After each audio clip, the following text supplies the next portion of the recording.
Hi everyone, Patricia Warby here. I wanted to talk to you today about something I read in the newspaper over the weekend. Here it is.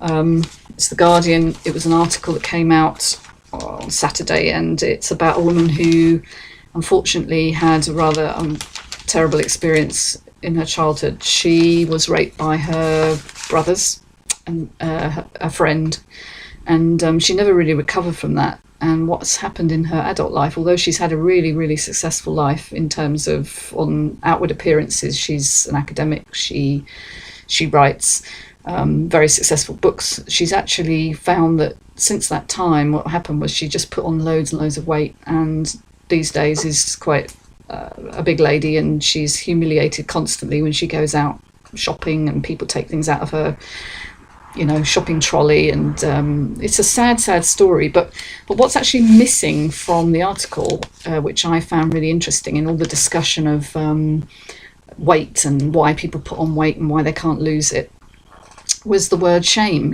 How shame actually goes into the body, and it drives a lot of physiological change because it's a stressful situation for the body to have. And I really think we need more discussion of why these things actually change the brain and allow people to get into a sort of situation that they can't get out of. Of course, I know that you can change this, and that's really what I'm here to talk about. And it was just really, really sad that in this whole article, nobody has mentioned trauma.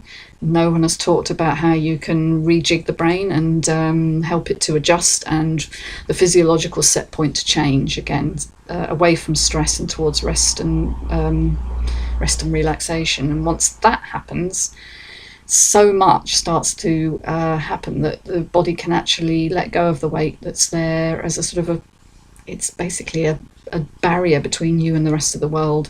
That's not to say everybody puts weight on for that reason. So any of you out there who are struggling with weight issues, it's not always about trauma, but very likely it does have an emotional component. As you probably noticed, we tend to eat when we're feeling miserable. Emotional eating is something that's very well understood, but I think these long-term changes of the body, the physiological response to overwhelming trauma, because trauma is just anything that the body can't adjust to, and the fact that it's felt in the body and not just in the mind. Mental health isn't just a mental problem, it's a mind-body problem. And I just really wanted to raise that issue and say it can be healed, folks.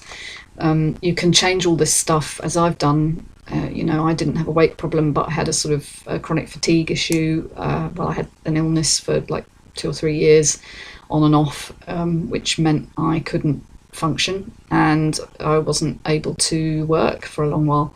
So, and again, that's another thing that you wouldn't necessarily think has an emotional component. We're not saying that it isn't a physical real illness, but it does have a very strong emotional component too, because the mind and the body are not separate. And that's just something I like to talk about when I do talks and when I work with people. So just to know that there are things that you can do.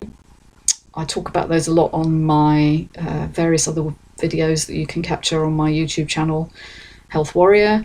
I've got my blog, I've got my website, alchemytherapies.co.uk, so do check me out, and I'll update you with more in the next vlog. Take care, bye for now.